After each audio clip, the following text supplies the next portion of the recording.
We are done. So we got the last symposium after this, and I think that's on Monday. No? Monday, and then we are finished. And then we got another one coming on 6th of June, which is, so we got this guy from Mumbai. He does this finance by hobby. So his hobby is there, and he had made millions of rupees only by his hobby. His father used to do it, and he was our neighbor here. And we bought the house together in 2007. And at that time he used to tell me, but I never listened to him, of course, because sir, ek to samajh mein nahi aata tha wo bolta kya hai mere ko, actually. So I could not understand finance at all. It is like we telling our patients and they don't understand kya ho raha hai. बिल्कुल वैसे होता है और चीजों के साथ. Yeah, because he used to put in like he was in a very high rank in this Hindustan Lever. He was the CEO, and at present he's looking after Hindustan Lever. I think the whole international division. He's heading that. So he is a very high post in all the multinational companies. But he said, "Ki I started learning about all this finance around 20 years back. Now I like it to be shared with people so that people don't waste money." And so I've been in touch with him from last 2 years, as a friend. So then I told him, I said, why don't you take our lecture, because our doctors are not that good in managing finance, and if you take us a very basic lecture so that people understand how to basically save money, basic money saving tricks and tips. So this is on 6th of June. 6th of June, sir, in the evening. Okay. Attend kar lenge. I think that is more important than. I'm telling you because from 2 years I've been studying now finance, and I'm cursing myself. I wasted so many years. I would have listened to him 14 years back. But anyway, jab bhi time aana tab aana hai.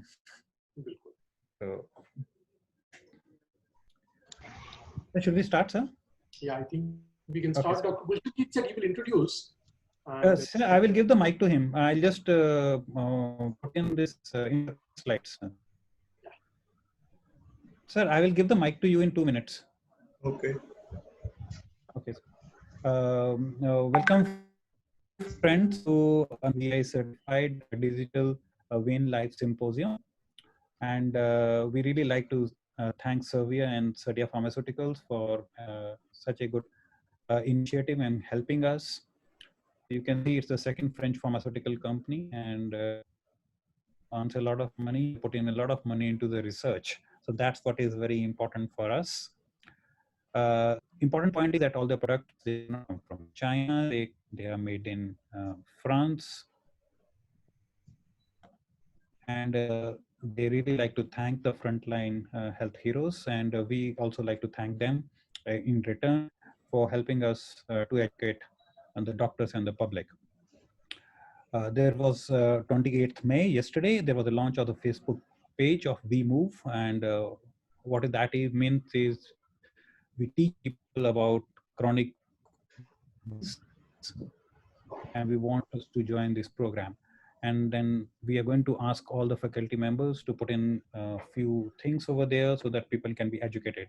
I think that will be the next step which is up. We leave this, and I'd like to remind. Which has appeared hypodense.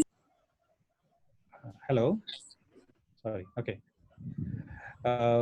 We just like to remind that on Monday there will be a lecture on medical management of chronic venous disease by Dr. Nehar. So please don't forget. And we got panelists today, Dr. P.C. Gupta, and we all know him.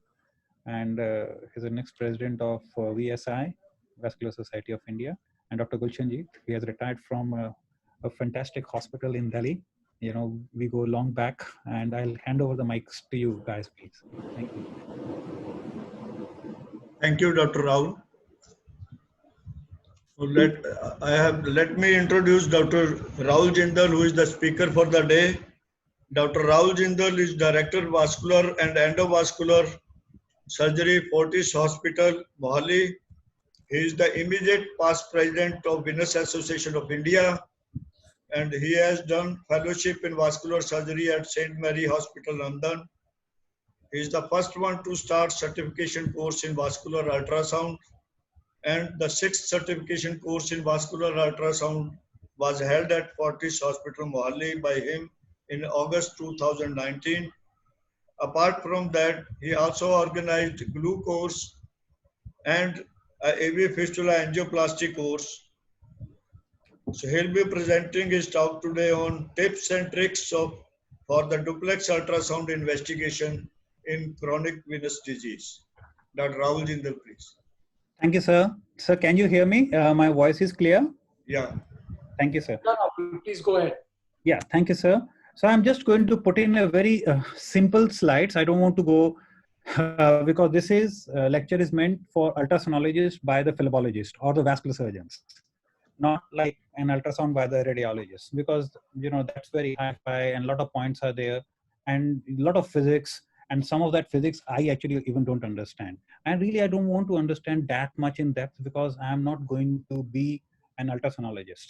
What I want is that be able to use this knowledge to identify my patients. I want to treat them. I want to be able to use my ultrasound for an interventions. And we want that from this lecture, you can pick up a few points which will be diagnostic evaluation for venous disease. You see, we have to diagnose venous disease, reflux and obstructive. If you say look into the reflux disease, infrainguinal, you can be superficial venous and deep venous reflux. Both then can be done by an ultrasound. If you look into obstructive, infrainguinal can be done by ultrasound or by MR venogram or by cytovenogram or by phlebography. If you look into the suprainguinal, that requires an ultrasound. Sometimes in thin patients we can identify, but mainly requires CTV, MRV, and venograms or IVUS. When we say an ultrasound examination, it basically includes two parts. One is the anatomical information, and second, the Doppler scan is very important as compared to CT or MRV, that we can also look into the flow, which is difficult to identify by any other means. So that's why if you want to treat venous patients, you need to know something about an ultrasound. And there are a lot of things to look into, which we'll go through in further slides. Important is looking at the venous reflux. Important is to know what is the physiological reflux. What that means is the time it takes for the venous wall leaflets to oppose when the blood has already gone into the systolic phase. So you see the difference that if you look into the common femoral vein and a popliteal vein, like axial normal veins, this time is less than 1 second. So if you want to see the reflux in the deeper veins, then this time has to be more than 1 second.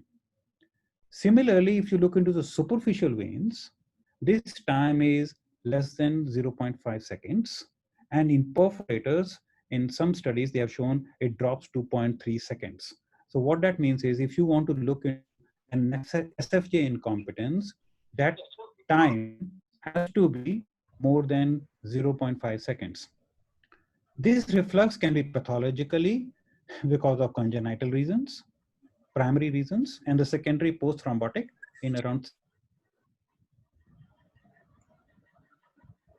venous anatomy, because that's very important. We all know that in 25% of the patient, there could be a duplication of the popliteal and femoral veins. So that's why it's very important to know that sometimes clinically you feel that this patient had got a DVT, but when you get an ultrasound report, the ultrasound is normal. So be careful that if you think clinically that this patient has got a deep venous thrombosis and the D dimer is high, then you may have to repeat the Doppler again, or you may have to do a venogram to make sure that one of the vein does not have a clot and the other vein could be normal on an ultrasound.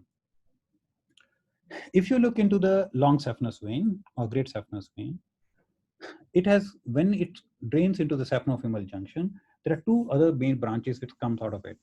One is an anterior accessory saphenous vein. That's a very important vein for us because a lot of patients who has got a laser done of the long saphenous vein will come back to us with a recurrence from the anterior accessory saphenous vein. Then if we look into the short saphenous vein, there are two important points here, that the short saphenous vein can go into the popliteal as an SPJ at various different levels. So there are a lot of anatomical abnormalities. So it's not a fixed point. So ultrasound is very good in identifying that. And also there could not be any SPJ at all. So the short saphenous vein may not have any junction and go directly up into the thigh extension, or it may join directly with the in the form of a vein of Giacomini to the long saphenous vein. So that's a very important anatomical abnormality on ultrasound, which you must understand. This we have already covered. Now need to look into the SFJ tributaries, which are very important. One is a superficial circumiliac vein on the top, as you can see. Then you can see a superficial epigastric on the other side. Then you can see the superficial external pudendal. Then we have already talked about an anterior accessory saphenous vein. And then very important, another vein is posterior accessory saphenous, because sometimes this is one of the very important veins which get links to the obturator reflux or the pelvic reflux from the top. When we looked into the basic settings, wherever you do the ultrasound, the room should be warm, it should be comfortable. We should always try to use a higher frequency probes, because all these veins are superficial. So if we have a higher frequency probe, we see a superficial structures. If you want to see the deeper structures, then you need to look into lower frequency probes. Then you also need to have two probes. One is a linear probe, one is a curvilinear. We are going to go into that. Other basic 2-3 settings which I feel very important is, then when you do the focus means you see the depth, there will be an arrow on the screen.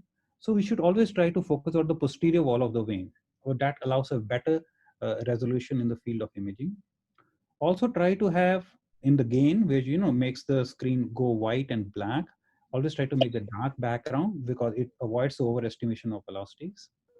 And angle of insertion, we set it at 0 degree, but we may have to monitor, change it according to the flow which we need to see. We're going to discuss that. Now coming to the ultrasound probe. Now this is a very important thing, is a linear probe, which you can see, and also look into the marker on the ultrasound probe, which is arrow marked, because this is a marker where on an ultrasound machine, you will know which side probe is which side, because that's very important, because otherwise you will be seeing the structure on the opposite side and the ultrasound probe could be on the other side. Let's see the difference between these two probes. The linear probe, which is the most important one, the best thing in today's time, we can get 3 to 11 to 10 megahertz probe. If you can afford, you can go up to 20. That will be the fantastic for doing the cosmetic work also. In the world, there are available higher frequency probes up to 40 megahertz also, but they're very expensive. Linear probes are very good for seeing the superficial images. So all that venous work, what we have to do for intervention, is normally done by the linear probe. But if the patient is very fat, and if you want to do something into the iliac veins, then you need a curvilinear probe also, because that has got low frequency and you can see much deeper structures. Another important point to understand is a long axis or a short axis view.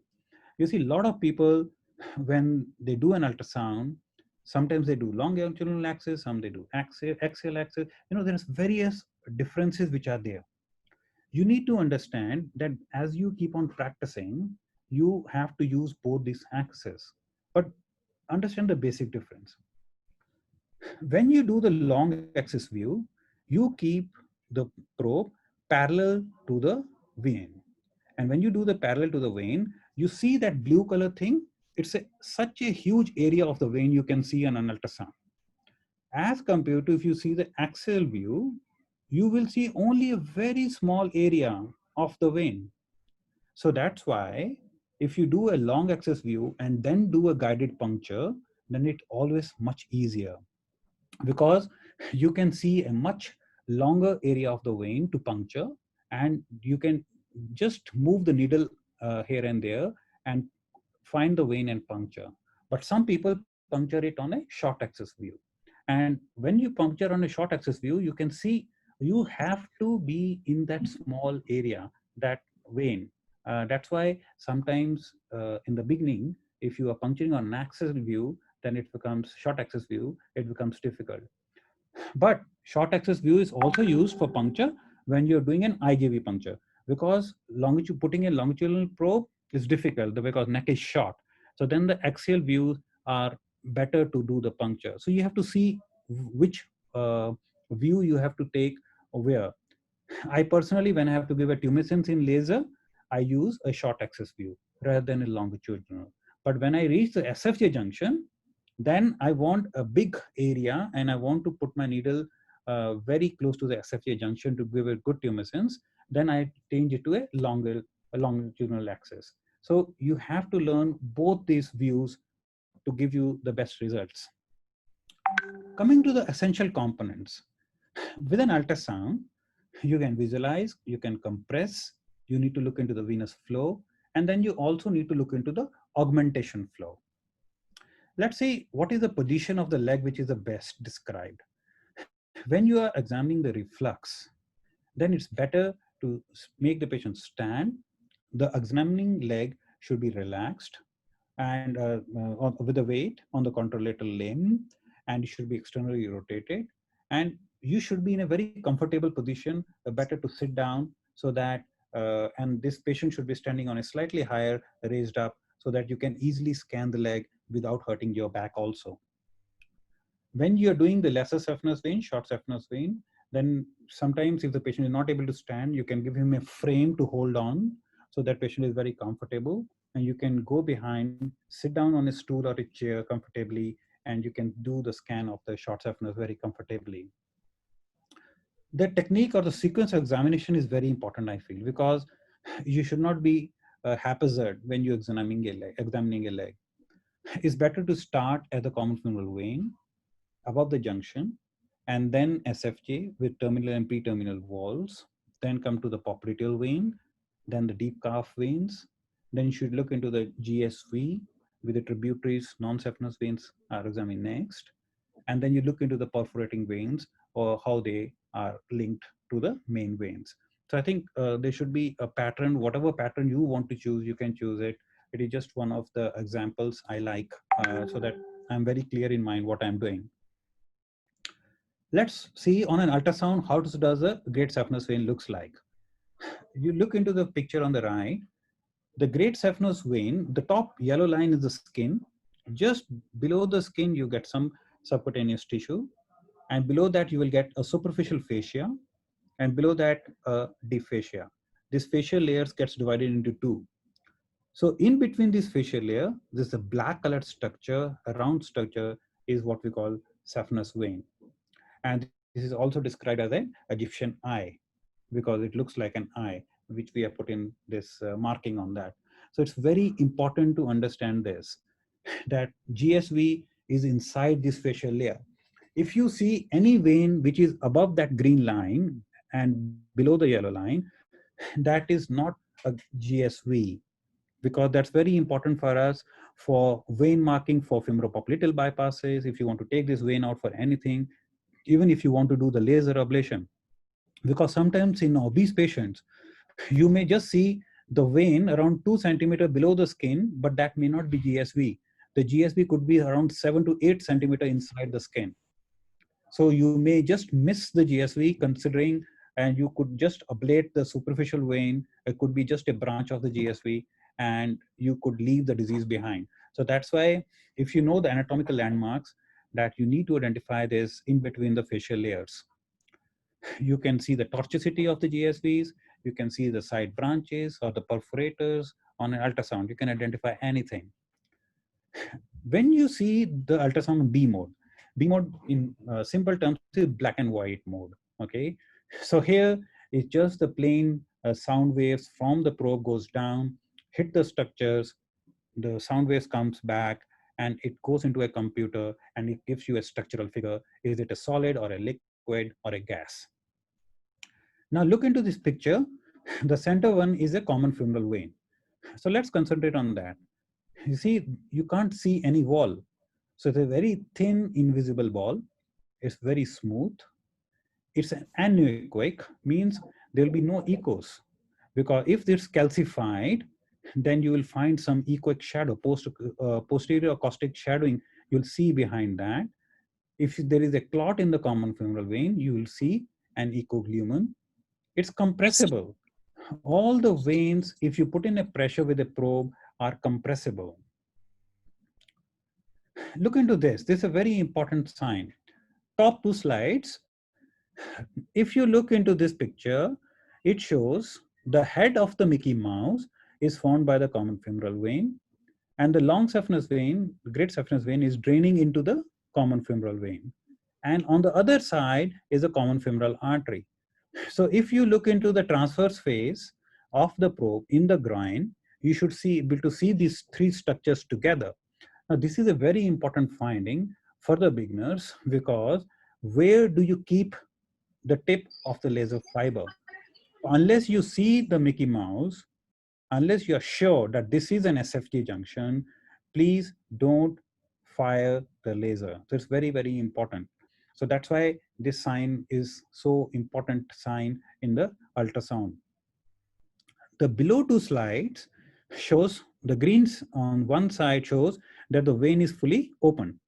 And when we put in a pressure with an ultrasound probe, you can see the vein gets compressed. So the black color thing, so all the fluids on ultrasound will be black colored. So you can see it will be not compressed. On other side, when you push the ultrasound probe, the vein gets compressed, but the artery remains like that.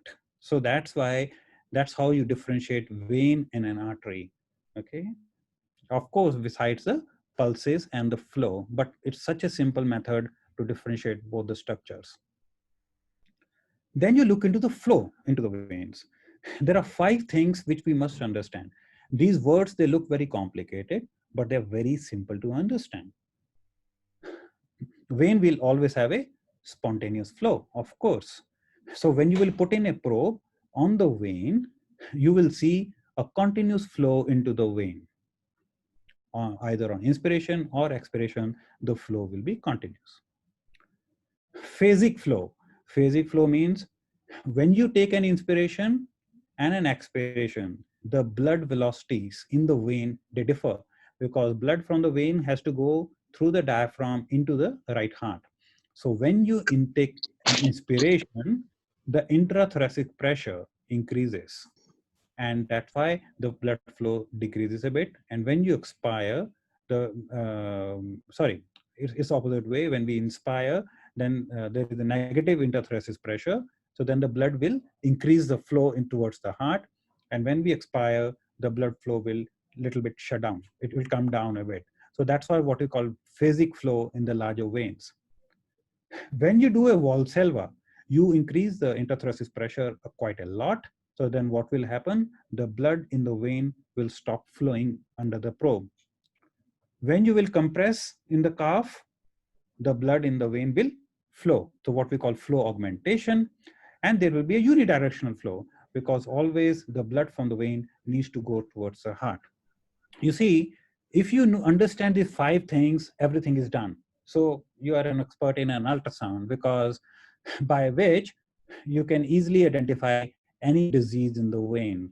Actually, grossly, you can be identifying every other disease. So let's look into this.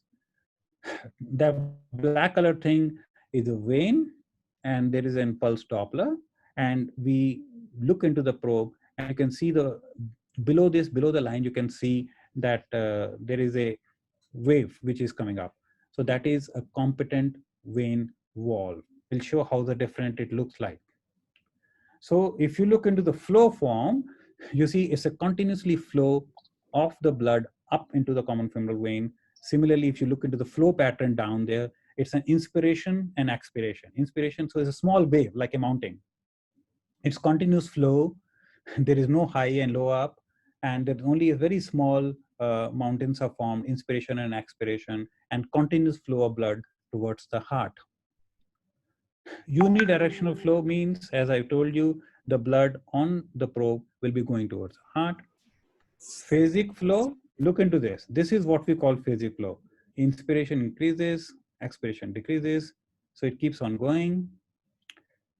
Distal compression, so you put in the probe there and concentrate on the waves below what I'm seeing, that waveform. That is very important to understand. So when we do the distal compression, you see the blood in the wave, in the wave have increased on ultrasound. And when you do the Valsalva, you can see the flow on the line is totally gone because the blood flow has stopped moving. Augmentation is a very important thing when you want to see the reflux. So patient in the standing position, you put in a probe just at SFJ junction. Let's say we want to see the reflux in SFJ. And similarly, you can see in deep veins and SPJ or perforators. You put in the probe, but you can't see the reflux. But on clinical examination, there are varicose veins in the leg. So normally you'll see a lot of reports, they come normal SFJ. But if I'm clinically suspicion that this long saphenous is big, I do all these maneuvers because these maneuvers can detect a subclinical or a mild reflux in the veins. One is a Valsalva. If you do the Valsalva, the flow in the SFJ gets totally stopped. So you will not see any blood flow back into the long saphenous vein. If you do the thigh or the calf compression and release it suddenly, the blood should go into the long saphenous, into the deep veins, and then you should be seeing the reflux back into the long saphenous on a probe very nicely. So blood, otherwise, you should not be seeing the blood into the long saphenous. But in this, there will be a long reflux. But you must understand there is something called a physiological reflux.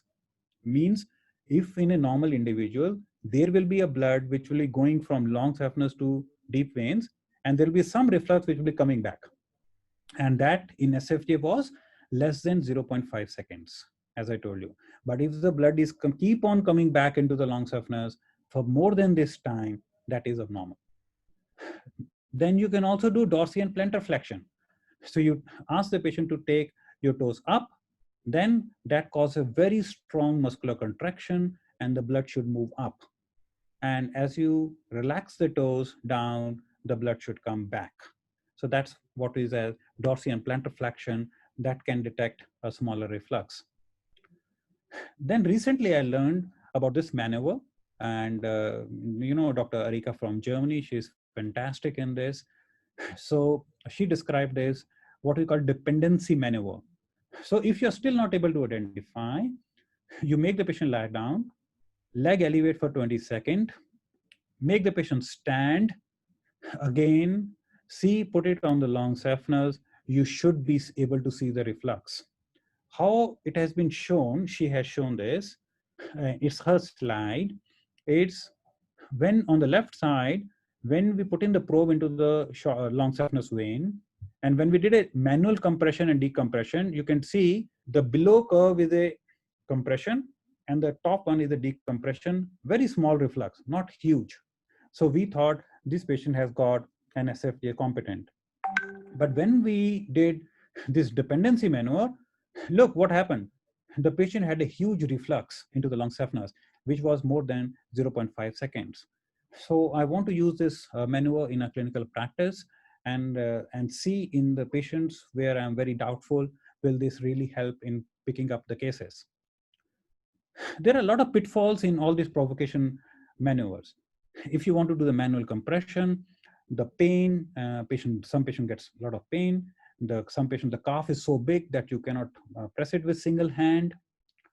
Toe elevation maneuver or the weight transfer maneuvers, if your patient is not able to stand properly or if not able to move your toes, or if the patient has muscular disorders, it will not work. Valsalva maneuver, we all know the Valsalva maneuver has got so much problems, and a lot of these patients, they get difficult to hold on the breath and apply a pressure. Ultrasound is also used for laser treatment, as we know.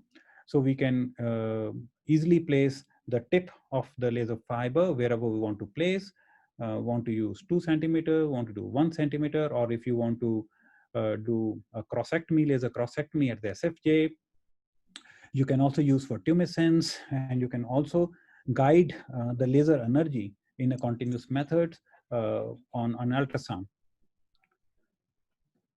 You can also see the GSV before treatment, the whole thing, and after the treatment, you can see the fibrosis of the long saphenous vein very clearly over there, and there is more reflux into the GSV.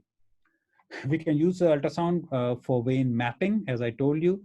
It should be a standard practice for anybody who wants to do the bypass, and because you can really identify all the abnormalities of the long saphenous vein, and you don't get any surprises intraoperatively. Then it's also used for deep venous thrombosis. There's ultrasound is one of the gold standards. If you have, the vein, you can compress with a probe. If you cannot compress the vein, means there is a clot in the vein. So that's why compression on an ultrasound in the patient with a deep vein thrombosis is a gold standard. And besides that, you can look into the color and the spectral Doppler evaluation also. You can use the same probe which we discussed. There is something called a limited evaluation. So if you put in the probe into the groin, then you put in a probe into the popliteal vein, normally people say that 90% of the patients with DVT will be positive in these two situations. But you can miss the calf DVT, you can miss if you have an isolated SFV thrombus. So I feel, in India, we can afford to give it more time and do the scan properly. There are 4 things important to see on ultrasound. One is the low echogenicity, because if it's a fresh thrombus, it will not be fibrous tissue, so it will have a low echogenicity. So it will be soft clot, so the sound waves will go and come back. Venous distension, because the moment there is a clot in the vein, that vein will become bigger than the normal. Loss of compressibility is the most important sign. If you have a clot in the vein, you will not be able to compress. And of course, you can see a free floating thrombus. Now that's a very important slide. Look into the picture on the left side. This vein, the blue color is a vein and red is an artery. And I'm applying the pressure with an ultrasound probe from the top. So the normal vein will collapse. If it's a non-occlusive thrombus, you will have a limited compression. The vein will collapse, but only partially. The vein will not fully collapse, only partially. If you have an occluded thrombus, so the vein will not collapse at all. So you will have a full vein with a clot, and you'll not be able to compress it just like an artery. But when you will apply a pressure, you will see the pulsatile flow into the artery very clearly. So this is a very good picture here.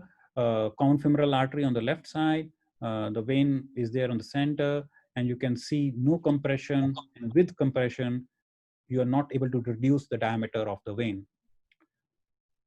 There are other important findings. Incomplete or lack of color filling. Of course, if there are clots there, if you put in a color probe, there will be no color. Then abnormality. Because if the vein is blocked, what will happen? All those signs which we saw before, remember that 4 signs, all will be absent. There will be no. So if you have an iliac vein thrombus, imagine if you put in a probe into the common femoral vein, what will happen? With inspiration and expiration, the flow may not behave like that, because that causes you to show that there is a proximal obstruction. When you will push the calf, the flow will not go so fast. And if it's an occluded segment, then there will be no flow which will be seen. Then after some time, a week or 10 days, you will also start seeing the collaterals. That means you will also start seeing a very small veins, and there will be no flow in the main vein, but you'll start seeing a smaller veins on the side of the main vein. So this is an important finding. If you look into the right side picture, so there is no color flow into the left popliteal vein. If you have a chronic thrombus, it's a misnomer. Normally it's a clot which gets into fibrosis. So it's a post-thrombotic scarring, which you should say. You should see such pictures. There will be a thickening of the vein wall, just like what after post-inflammation, the scarring of the vein is there. There will be an intraluminal material which will be more echogenic because it's fibrous now. You can see the fibrous cords inside, and you can see the walls which are thickened, and and there is a restricted movement of these vein walls. Something like this, chronically, you see the collaterals, there is no flow into the main vein, so there could be a patchy flow in the main vein. And in this group of patients, you can also evaluate them for deep venous reflux, similar to a superficial venous reflux. But as I told you, the time has to be more than 1 second. Then you can also look into the superficial thrombus. Patient can come to you with that. And this is a very important finding because it's not uncommon to see this Baker cyst in the popliteal fossa. And it has been reported wrongly sometimes with like a venous aneurysm. And we do see that it's not uncommon.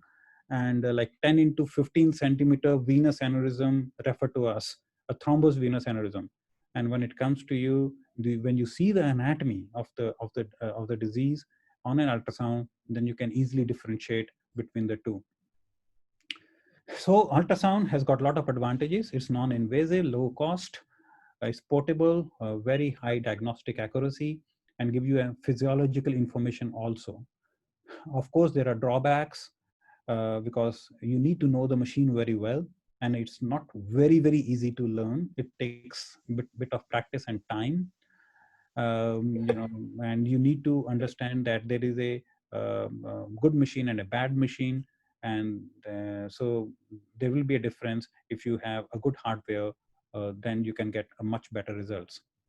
So I feel in venous disease, this is a modality of choice. This should be the first modality of choice in nearly all the venous patients. And it can give you a lot of information if the man behind the wheel is good. Thank you. Thank you, Rahul. I think that was a fantastic presentation on the basics of ultrasound. And I think this is all actually that is required for most of us in day-to-day clinical practice, not really much more than this. And I think you've covered everything in a very, very clear manner. And anybody listening to this talk should be able to actually start on ultrasound and practice and be able to use it very well. I think we can take questions now, and meanwhile we do have, of course, Dr. Gulshanjeet is there as a panelist. He can give his comments, and then I can see Sandeep and Shoaib, everybody there. Yeah. Maybe they can give their expert comments while we have questions from the audience. Yes, sir. Yeah, I think you have almost covered everything about the ultrasound, all the details one must know before starting the venous ultrasounds. But what's your view? I just want to know your view about, for the beginners, if the person can use the T probe, having the screen, both the visibility of the transverse or axial view, as well as the longitudinal view. Yes, because I learned that from you only, when we met last time. Yeah. And actually, I haven't seen that probe before. And I think that will be very fantastic. You need to tell me what happened after that, because you were telling that it's going to be available in the market, but I haven't used it in practical sense, because The machine is coming actually, but in India will be having difficulty in starting into this, because it's both wireless probe as well as wired probes are available in the market. But with the PND2, I think we should get a clearance first, and then only we should be able to use it. So is it available from which company? Is it your invention, or is it available? No, it's not my invention. There are two companies. One is Honda, Japanese company, which is making a wired probe with a screen, and the other is Chinese, which is making a wireless probe. Okay. Both they are there. Then there's another company, Philips, has come out with a 4D probe, 3D or 4D linear probe, which especially meant for vascular purpose only. Okay. They have recently come in that, with that probe, you can have a 3D view inside the vein, as well as transverse mode, as well as longitudinal view. All the views can be seen with a Philips probe. But that's going to be very expensive. Yeah, I was just about to say this line. We got 3 ultrasound machines in our department, and I know how much struggle we have to get that. And one of our machines in the theaters is not very good now. Well, it's very old. It's 13 years old, and we have been struggling with the hospital authorities from 2 years now, just to upgrade the machine. And we have put in the business proposals, models, and all, but the good machines are so expensive, and really I don't No, know the thing, how to yeah. So cut down. basically, it's not safe for you to go around and come. So that's how it is. But then Sorry, the students are going. sorry. So Yeah. Rahul, if I can make a point about Sir, the probes. there is some mic, Vishal, but Vishal, there is some student thing is going on the mic. Yes, sir, I muted now.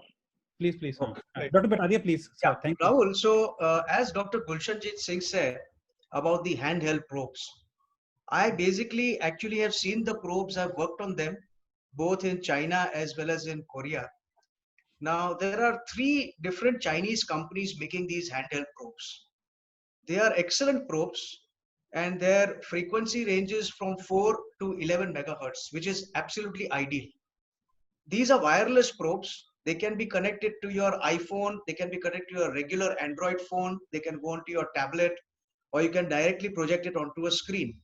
They're not only good for arterial work, but also very good for venous work. And you'll be surprised, but the actual cost of each of these probes is between $2,200 and $2,500 only. Yes, sir. Yes. They are actually have a distributor in Egypt and Turkey already selling these probes.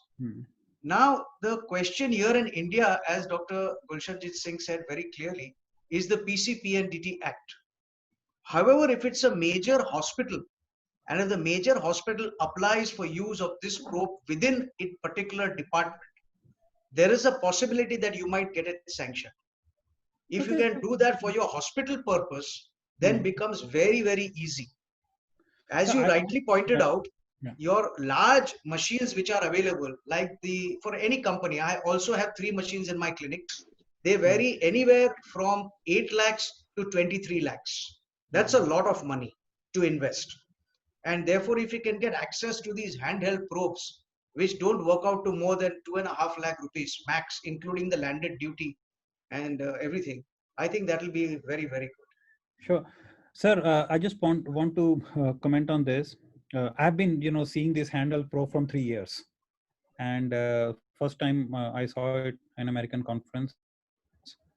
And recently, all the meetings, when we went to China, there was a stall there on ASVS. And so I used that. Personally feel, I put it on my phone, attached to my phone, and I use the probe. Personally feel like if I have to use in my hospital clinical settings, I didn't like the resolution as compared to the machines what I am already using. Those ultrasound machines which are portable, they are very good for the beginners. I feel who cannot invest so much into the machines, and they want to use a simple laser ablation, and maybe like want to do it not all the complicated cases and everything, and they want to travel from hospital to hospital because portable. But in our country, it may not be possible for PDT Act. Like if I see into the basic machines, what with the machines what we have, and compare the resolution to that, it's not comparable. Because I personally felt that the machine we have got high-end machines, and the resolution what you see in the theaters, especially in the patients who are obese, even with these machines, is sometimes very difficult. And I think it's the same thing, how much hardware is there inside. But at the same time, I totally feel that those portable machines, if they are, they come available in our country, if somehow we can also attach a PNDT Act to them also, similar to that as the other machines, that will be fantastic. Because a lot of people who especially dermatologists, especially who are not doing varicose veins or arterial work regularly, or the other specialties, they can get these machines into their clinic, and it will be very useful. And I also find there another use is we are doing this course on ultrasound guided puncture of the dialysis axis. So I found that this machine is the ideal for an ultrasound guided puncture of the dialysis axis, because in the dialysis access room, you want to give this to the technicians, and you don't want to spend too much money. And there are huge amount of dialysis access centers in the country. So it will be very useful in both ways. You are absolutely right. And I think it's a good idea from your comment, is that I'll ask the hospital can apply directly to them and see if we can get through the PNDT. We should try, definitely. That's a very good idea. I think we should definitely try it and see if we can get through it. Because if one hospital gets through it, then on the basis of that, the other hospitals can apply. Then, So the reason for this, Rahul, basically Yeah. how you have to apply for the hospitals, you have to Hmm. basically ask it for the ICU setting. Because when they are Yeah. doing jugular punctures, this is a very, Yeah. very useful machine. They don't have to wait for the sonologist. And when you Sir, get the approval for that, then you yeah. can use it everywhere in the hospital. Yeah. No, sir, what happened? So because I started doing an ultrasound course for IGV punctures and all in the hospital in 2009. So in 2010, so we got 9 ICUs. So we procured an ultrasound machine in all the ICUs. So that in our hospital, we actually removed, so I started this program 10 years back. So in our hospital, no line has to be inserted without ultrasound. So I made this policy in 2011. And we trained all the anesthetists, all the ICU guys in the last 10 years. So every ICU got a machine. But on the basis of that excuse, we can definitely get the machines inside. There No, is it's a good one more idea. trouble. Yeah. One of the US companies which markets this probe, that is Butterfly, which was sort of quite widely publicized, they also have a recurring annual cost if you're going to be using their probe. So Oh, while okay. the initial hardware is cheap, we also need to be aware, does each company, is it sort of a straightaway buy, or Yes. is there going to be a recurring cost? That is again something we need to look into. Oh, okay. I didn't know that. But No I think recurring that, cost for the Chinese machines. No but Chinese recurring machine, cost. yeah. Okay. Chinese machine, he didn't said there is a recurring cost. Yeah. So there is one question from Ankit Thokral. Could you please tell the criteria to differentiate between acute and chronic DVT? I think you did cover this, but if you could just elaborate a Yeah. little more. Yeah. Ankit, you see, acute DVT means a fresh clot in the vein. So what will happen, you imagine it's a tube and you get a very fresh clot in the vein. What will happen is the vein will be distended. So the vein you will see you'll see a very big vein. If the vein is like this on inspiration and expiration, so the vein will become bigger. This is very important finding. Second is when you will try to press it with an ultrasound probe, the fresh clot will be there. You will be able to feel the clot, actually a fresh clot in the vein, and you'll not be able to compress it fully, the clot.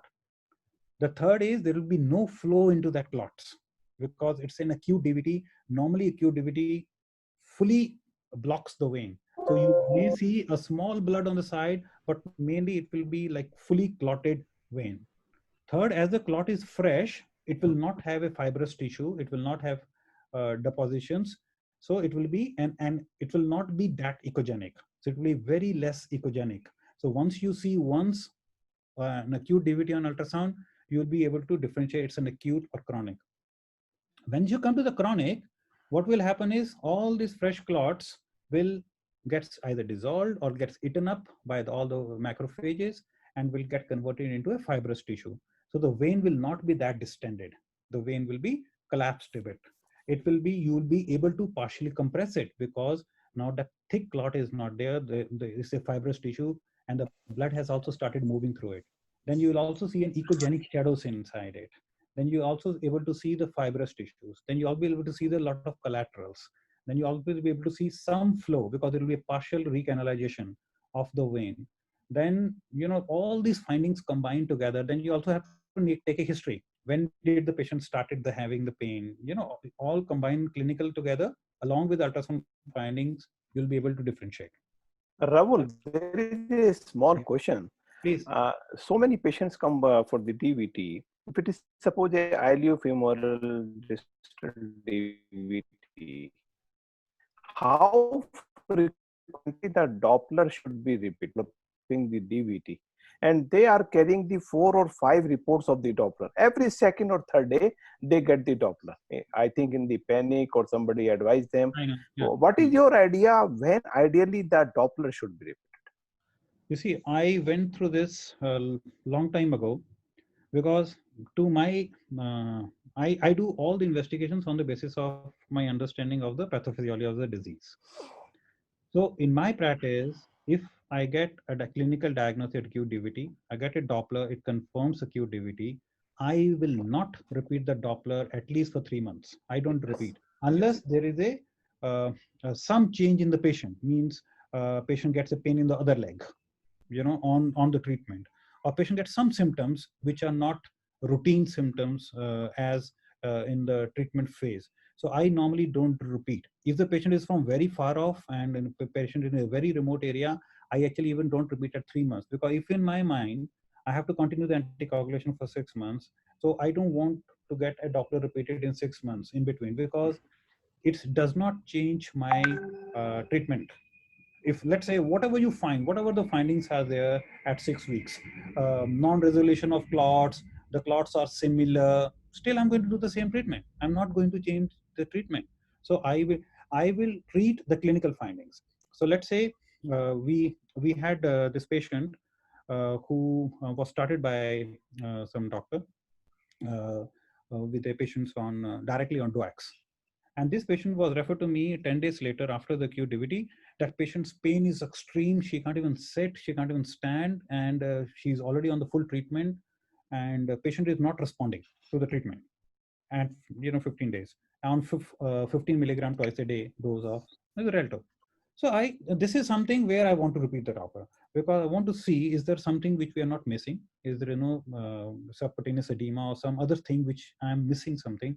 Or there is an extension of clot which was not there before, and on Xarelto has the clot extended or not, or something like that. Repeated a Doppler, it is a similar findings. So I will just change it from the oral to a low molecular weight heparin, and put in some milder painkiller. Within a week, everything settles down. So this I have seen it so many times, but that's the only indication I think for a repeat ultrasound. Rahul, there are a few more questions. Sorry. I think a couple of basic ones. One is, what is the criteria for in seconds for deep vein reflux? I think again that is something you had covered in your talk. Yeah. That's going to be 1 second, and for superficial vein it's 0.5 seconds. Yeah. The other question is, for superficial veins you use a higher frequency probe, and for deep veins a lower frequency probe. Yeah. Then for assessing the deep veins using IVUS, why do you use a very high frequency probe? Of course, you see, when you use IVUS, you want to see a closer structures, and all the closer structures, whatever is to you.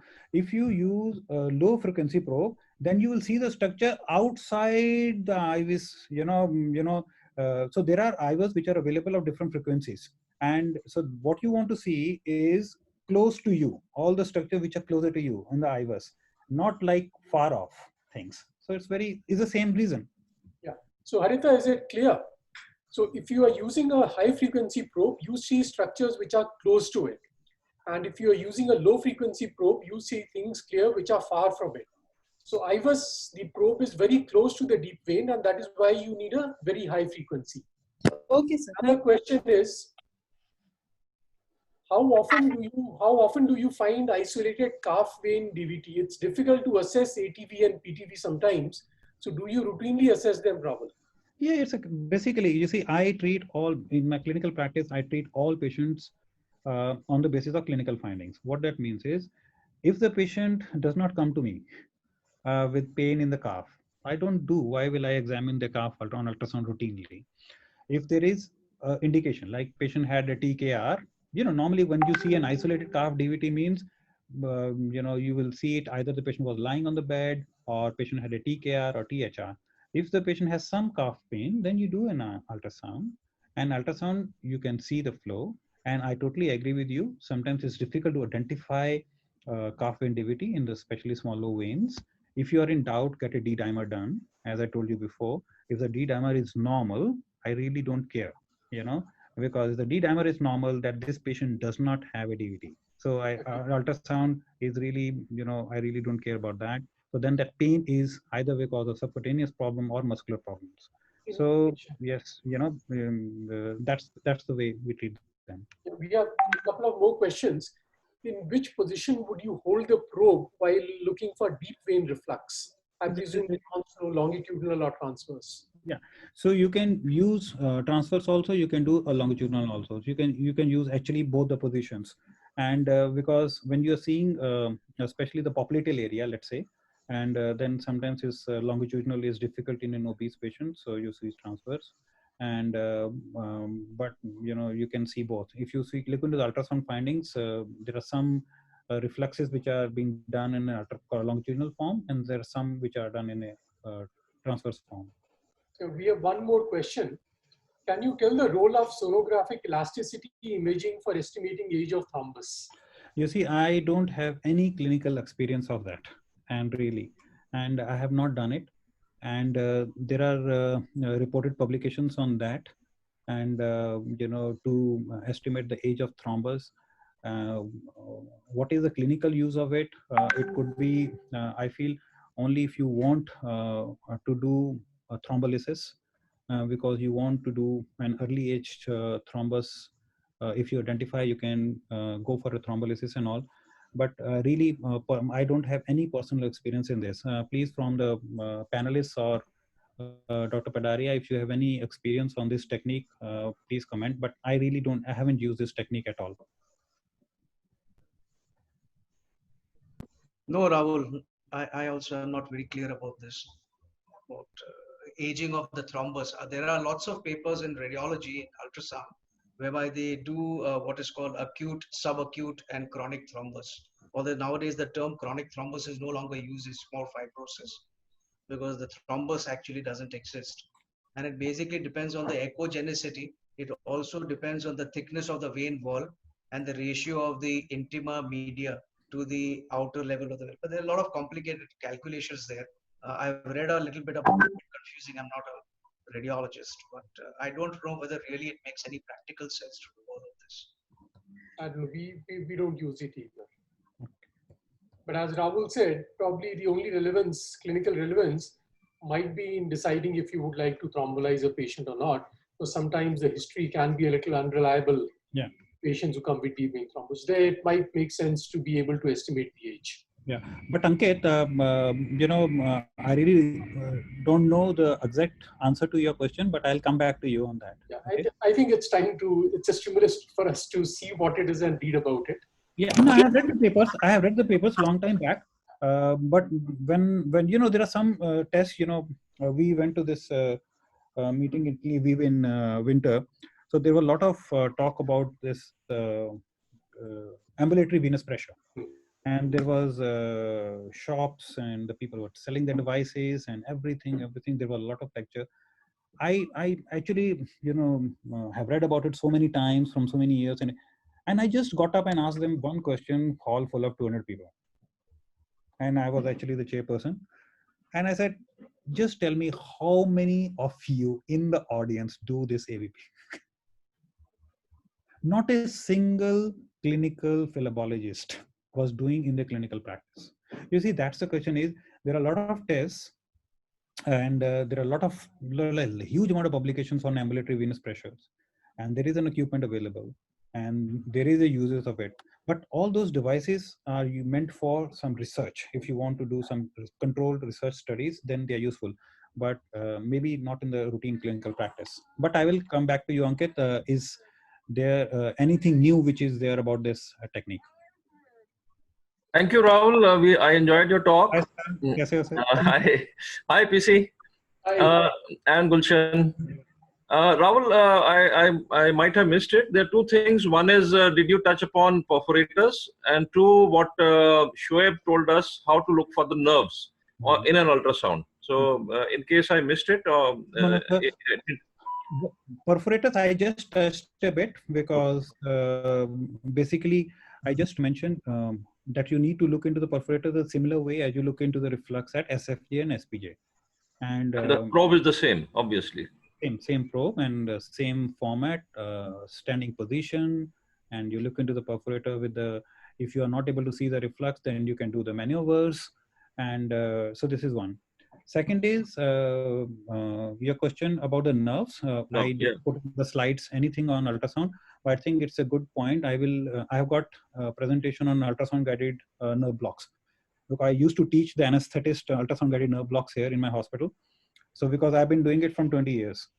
And so I have that presentation. I should put in some slides from there into this. So that will, it's a good point to include Can I add one comment on this, Harinder? Yes, sir. Yeah. You see, especially as far as the perforators are concerned, for those of us who are not very experienced in perforators, a very simple thing to note. There are two types of perforators. One is something called re-entry perforator, and the one is actually a pathological perforator. If you see a large vein like a great saphenous vein going down and then entering into the perforator, and the size of the great saphenous vein after that perforator is smaller, then this perforator is a re-entry perforator. On the other hand, if you see a perforator and the size of the vein below that towards the ankle is larger, then this is a pathological perforator, and the vein above that is smaller. And then here you can do the refluxing times, and as we all know the values, 3.5 millimeter and greater, and secondly 500 milliseconds reflux time. But I think from practical point of view, when one doesn't have the time to actually measure the perforator or do the reflux time, the size of the vein above the perforator, the size of the vein below the perforator. Now, why is this very important? If you have something called a re-entry perforator, that is a great saphenous vein refluxing all the way from top, obviously the point of going into the deep system is form that re-entry perforator. If you close that re-entry perforator, that reflux will find its way elsewhere and your recurrence will be higher, number one. And so that's very important. You should not close a re-entry perforator. It's especially more important when this is in the short saphenous system. Sometimes you have a very large short saphenous system reflux, SPJ reflux. It goes to a mid-calf perforator and it enters into this mid-calf perforator. Okay, it doesn't go all the way up to the ankle.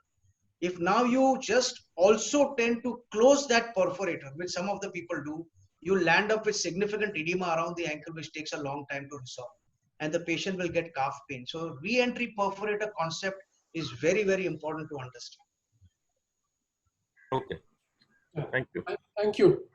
I think we are done with the questions, or there is one more. Grading of deep vein reflux in seconds. Yeah, you see, there is a definitely this is a radiological grading which is well described in the publications.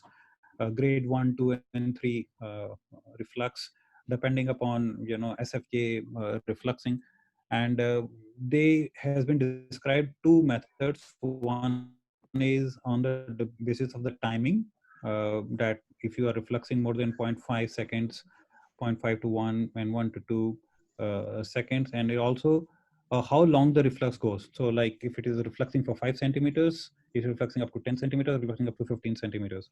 So depending upon the distance and depending upon the reflux timings, it's described. But as I told you before, Harita, I treat everything clinical. So for me, if the patient comes in and he does not have any symptoms and he does not have on-standing clinical varicose veins, whatever the ultrasound shows, even if it's a grade 3 reflux, I will not treat. So I will send the patient home and call the patient back after 6 months to 1 year to see it.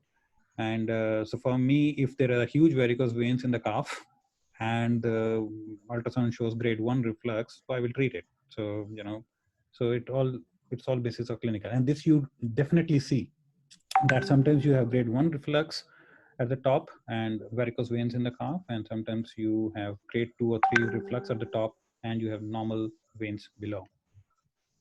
Thanks, Rahul. I think that answers, and there are no further questions. And I see all the experts have also given their comments. Yeah. So thanks, Rahul, for that wonderful presentation and discussion. Thank you, sir. Do you have any closing comments? Sir, yeah, please. Everything has been covered very well and all the questions have been answered nicely. So thank you, everyone. Thanks to audience for attending this talk, and thanks to Servier for sponsoring being part of this. And we look forward to everybody for the next symposium, that is tomorrow on Monday. Monday, sir, 4 o'clock. Thank you, sir. Thanks, Rahul. Thank you, everyone. Thank you. Bye-bye. Good evening. Bye. Bye. Bye-bye. Good evening.